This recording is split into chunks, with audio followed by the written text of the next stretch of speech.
లో dear friends in Christ, ఈరోజు వారి కీర్తనలో 30వ అధ్యాయము 5వ వచనము చూసినట్లయితే, ఆయన దయ ఆయుష్కాలం అంతయు నిలుచును.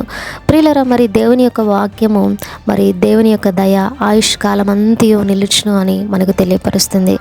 ఎవరైతే దేవుని యొక్క దయను పొందుకుంటారో, మరి దేవుడు తన కృపను చూపించి వారి యొక్క జీవితంలో మరి ఆయన చేసే గొప్ప కార్యాలను చూడగలుగుతారు.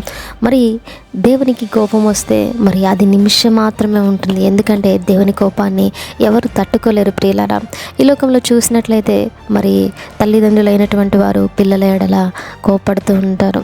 వారి కోపం కొద్దిసేపు ఉండి మరలా వారి ఎడల మరి దయ కలిగి ఉంటారు. అదేవిధంగా అంతకంటే ఎక్కువగా మరి పరలోకపు తండ్రి మన యొక్క దేవుడు మనల్ని ప్రేమిస్తున్నాడు. మన ఎడల జాలిపడే దేవుడు, మన ఎడల దయ చూపించే దేవుడు.